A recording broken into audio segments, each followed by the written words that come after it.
इनका बीजेपी वालों का बस चले तो एक दिन ताजमहल का नाम बदल के भी अमित शाह की हवेली रख देंगे और लाल किले का नाम बदल के लाल कृष्ण आडवाणी की नो एंट्री भी रख सकते हैं। 20-30 साल अगर सरकार चलगी ना तो कांग्रेस का नाम बदल के सोनिया का व्हाट्सएप ग्रुप भी रख सकते हैं। आगरा के इस मंच पर भाई सुरेश अलवेला को आमंत्रित कर रहा हूं। एक बार बहुत जोरदार तालियों के साथ दोनों हाथ उठाकर भाई सुरेश अलवेला को आमंत्रित करें। अरे दिमाग से काम करने पड़ते हैं ना। आदमी के पास सपना जी क्या है, माइंड होना चाहिए। जितना आप लोगों के अंदर टोटल माइंड है उतना मेरा खराब ही रहता है। अच्छे की बात नहीं है, इस देश में कोई कुछ भी कह रहा। भाई साहब अभी हम चांद पे जाने से 2 किलोमीटर से चूक गए।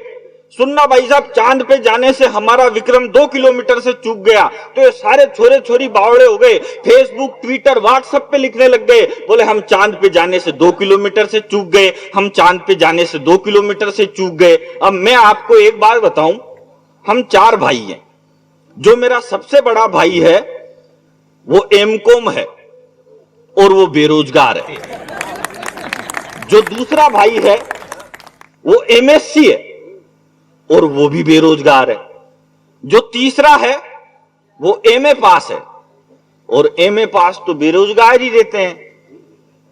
जो चौथा है वो मैं हूं और मैं हिंदुस्तान के हंसी के सबसे बड़े show the great Indian laughter challenge का विजेता हूं। नहीं, इसमें तालियां बजाने की कोई बात नहीं थी। बात यह है कि उन एमए एमकॉम वालों का खर्चा भी मैं 6ठी पास ही चला रहा हूं।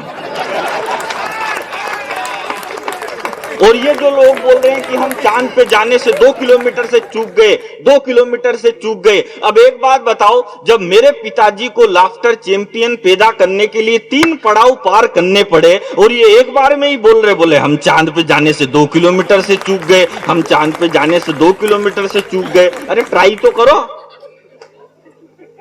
पहुंच जाओगे चांद पे। इतनी भी क्या जल्दी, अभी 10 ही तो साल हुए मोदी जी को प्रधानमंत्री बने। 5 क्यों भाई साहब, जब तक जिंदा है तब तक सही। उसके बाद योगी जी बनेंगे, फिर मेरा नंबर भी तो आएगा। और पढ़ने लिखने से भाई साहब कुछ भी नहीं होता। आप कितना भी पढ़ लिख लो, अगर आपको मां के हाथ की रोटी से पिज्जा, चाउमीन और बर्गर में ज्यादा स्वाद आने लग जाए तो समझ जाओ आपका पढ़ना लिखना बेकार।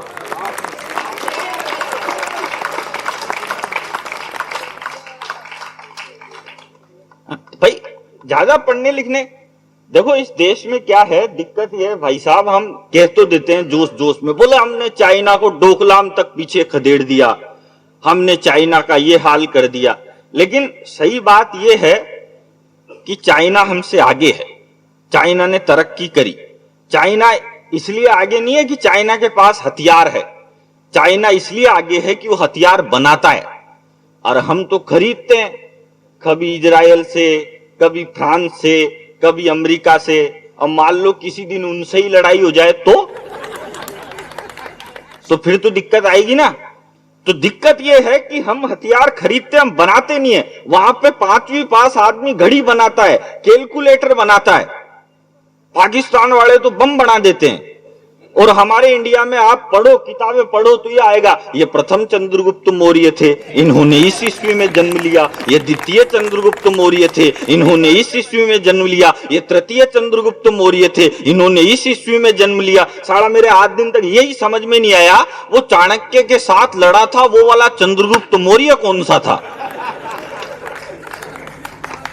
इतना कंफ्यूज कर रखा। शेरों के नाम बदल दिए। अभी वो नरेंद्र मोदी स्टेडियम बना दिया एक, बदल दिए। इनका बीजेपी वालों का बस चले तो एक दिन ताजमहल का नाम बदल के भी अमित शाह की हवेली रख देंगे।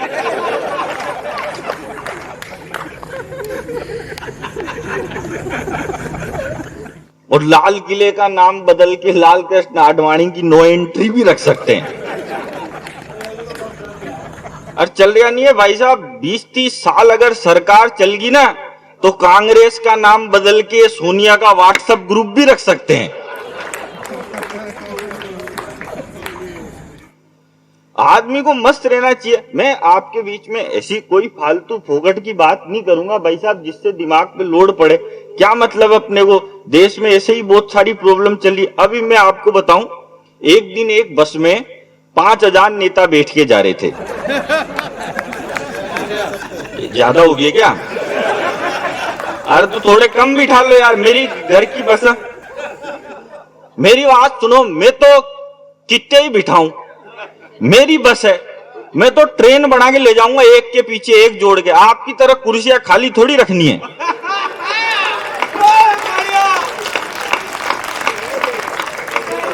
ये बढ़िया नहीं है, ये जोश जोश में हो जाता है। जैसे अभी आपने संचालन करा,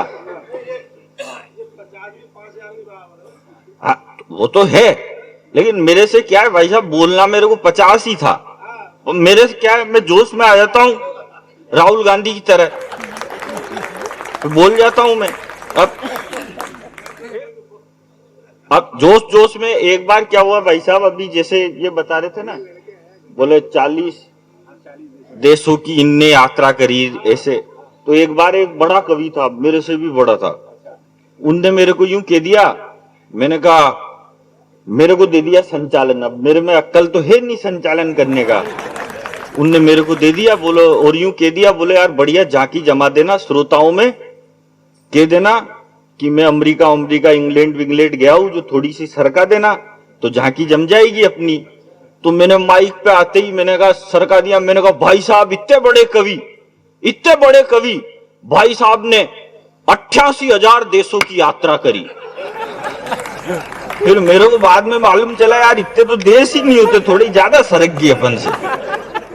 तो ऐसे क्या है कि दिक्कत हो जाती है मेरे से। लेकिन बस में 500 आदमी बैठ के जा रहे थे, 500 तो आ जाएंगे ना। मैंने कहा ना कोई सी भी बस हो, मेरी बस है, मेरी बस ट्रेन के बराबर है। 500 बैठ के जा रहे थे, रास्ते में बस का एक्सीडेंट हो गया। अब बताओ 5000 में कितना फायदा होता आपकी? 4,500 का नुकसान करा कि नहीं करा? अभी आपका सपना वही सच होता था, कांग्रेस साफ वाला। तो जब आपके सामने इतना इंटेलिजेंट आदमी खड़ा है तो नहीं बोलना चाहिए ना बीच में।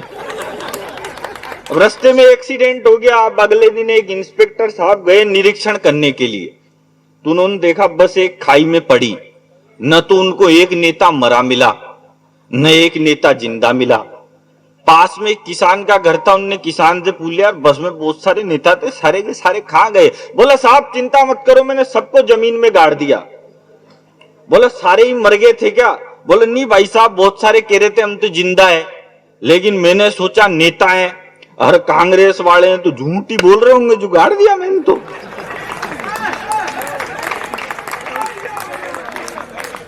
ओ मिलती थी रोज मुरारी से, पर सेटिंग थी गिरधारी से, खर्चा राजू से लेती थी, शर्माती थी बनवारी से मिलती थी। जब तक सारे लोग तालियां नहीं बजाओगे रात भर तो नहीं सुनाऊंगा ये लाइन, पर थोड़ी देर तक सुनाता रहूंगा, क्योंकि वो तो इन्होंने बोल दिया था ना। ओ मिलती थी रोज मुरारी से, पर सेटिंग थी गिरधारी से,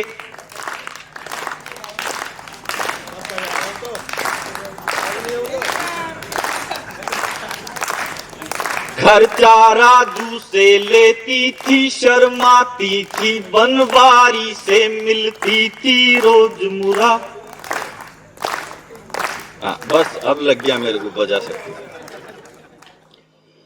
जब हम स्कूल में पढ़ते थे तो एक टिफिन में खाते थे, हम सूखी रोटी लाते थे पर घी का भोग लगाते थे। अब रास्ते में मिलती है तो आहें भर के रह जाते हैं। और उसके दो दो बच्चे मुझको मामा जी कह जाते हैं।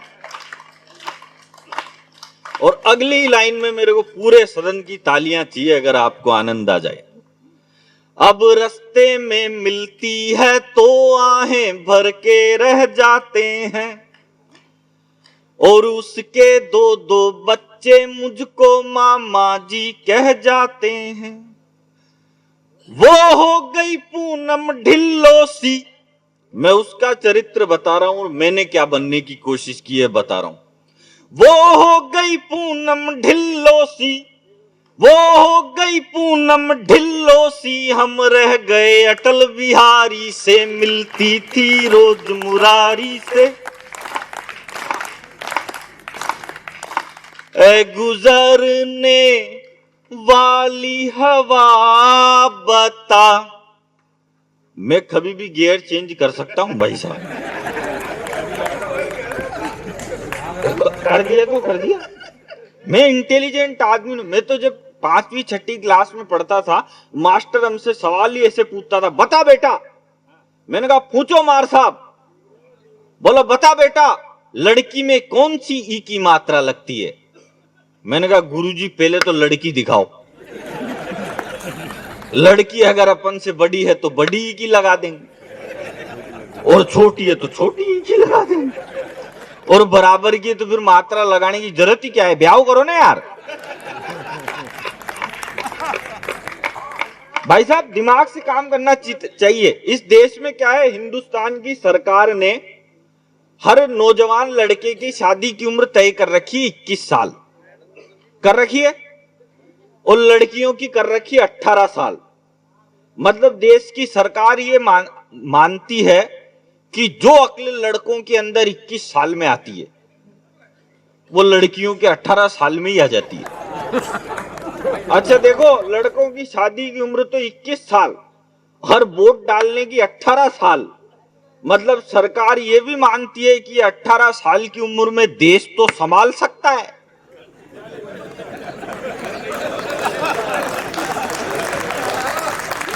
मगर लुगाई नहीं संभाल सकता। 21 साल शादी की उम्र तय कर रही। मतलब देश की सरकार ये बताती है कि आप शादी कब कर सकते हो, और दिग्विजय सिंह जी ये बताते हैं कि कब तक कर सकते हो। ओ मिलती थी रोज मुरारी से, पर सेटिंग थी गिरधारी से, खर्चा राजू से लेती थी, शर्माती थी बनवारी से, मिलती थी रोज मुरा। फिर क्या हुआ, फिर प्यार में डूब के मरने को पानी भर चुल्लू मिला मुझे, उसकी शादी हो गई और बाबा जी का ठुल्लू मिला मुझे। हम कभी कभी उस लड़की की इस हरकत से डर जाते हैं, वो कसम बाप की खाती है तो चाचा जी मर जाते हैं। बहुत सारों को तो मेरी बात कल समझ में आएगी। उसका कैरेक्टर मिलता है दिल्ली के एक तिवारी से, मिलती थी रोज मुरारी से, पर सेटिंग थी गिर, खर्चा राजू से लेती थी, शर्माती थी बनवारी से। वो इस मनोज से बोल पड़ी कि मेरे दिल पर छा जाओ। अब मैं मनोज के आगे जी लगाते ही तुकबंदी नहीं बैठती। वो इस मनोज से बोल पड़ी कि मेरे दिल पर छा जाओ, और कुंडी मत खटकाओ राजा, सीधे अंदर आ जाओ। मैं गेट के बाहर खड़ा रहा, इन दोनों ने रोमांस किया। उसने इलू इलू गाया और इसने लूंगी डांस किया। दोनों ने मिलकर सूरत मेरी कर दी एक भिखारी सी, मिलती थी रोज मुरारी से पर सेटिंग थी गिरधा।